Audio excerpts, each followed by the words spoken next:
Assalamualaikum warahmatullahi wabarakatuh. Kami dari kelompok 4 TIB 2018 akan mempresentasikan hasil dari makalah kami yang berjudul Metode Markov Chain untuk menghitung premi asuransi pada pasien demam berdarah denggi.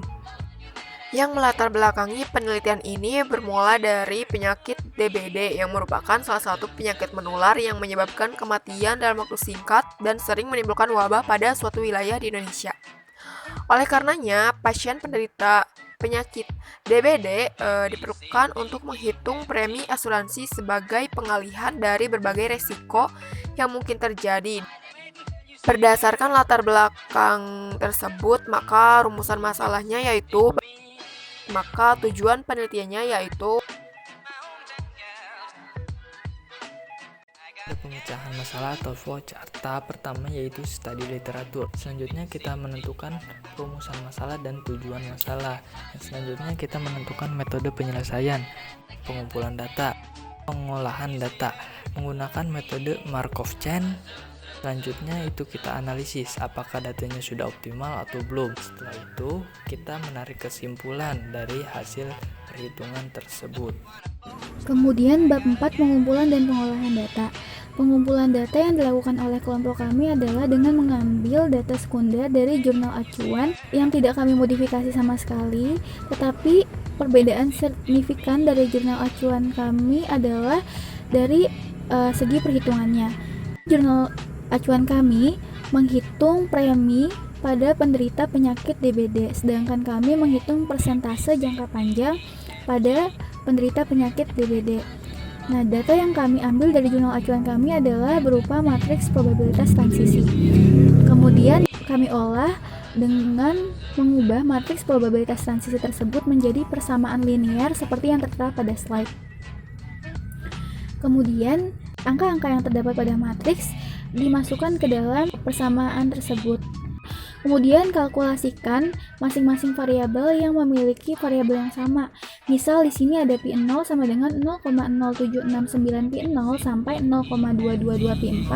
Di situ kan ada yang sama adalah Pi0 dengan Pi0. Jadi 0,0769 Pi0 dikurang dengan 1 Pi0 sehingga menghasilkan minus 0,9231 Pi0 sampai 0,222 Pi4 sama dengan 0. Dilakukan hal yang sama pada masing-masing persamaan.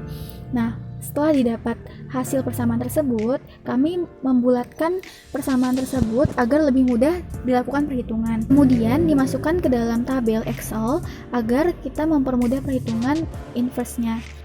Kemudian masing-masing sel dari Pi0 sampai Pi4 dicari inverse-nya dengan cara menggunakan rumus Excel. Setelah itu, data inverse yang telah diperoleh dikalikan dengan masing-masing konstanta persamaan tersebut, dikalikan dengan menggunakan perkalian matriks sehingga didapatkan hasil Pi0 sampai Pi4.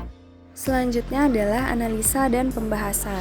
Perhitungan yang telah dilakukan bertujuan untuk menentukan persentase jangka panjang asuransi perawatan pada penderita demam berdarah denggi atau DBD dalam jangka waktu 1 tahun. Persentase yang dihasilkan ini adalah Pi0 32%, Pi1 19%, Pi2 23%, Pi3 0%, dan Pi4 24%. Hasil tersebut menyatakan bahwa kriteria Pi0 memiliki nilai persentase yang paling tinggi yaitu 32% dan nilai persentase paling rendah 0% dihasilkan oleh kriteria Pi3, sehingga analisanya perlu dilakukan perbaikan dan pengevaluasian pada kriteria Pi3 dengan tujuan jangka waktu asuransi perawatan pada penderita demam berdarah denggi bisa dilakukan dengan rata atau adil. Dari hasil penelitian di atas dapat ditarik kesimpulan sebagai berikut. Yang pertama, dalam menentukan persamaan linear probabilitas transisi dengan metode Markov Chain dilakukan dengan mengubah matriks probabilitas transisi menjadi persamaan yang kemudian dieliminasi atau disubstitusi untuk mendapatkan hasil akhirnya. Yang kedua, hasil presentasi jangka panjang asuransi perawatan pada penderita penyakit demam berdarah denggi selama 1 tahun yang didapatkan adalah V0 sama dengan 32%, V1 sama dengan 19%, V2 sama dengan 23%, V3 sama dengan 0%, dan V4 sama dengan 24%.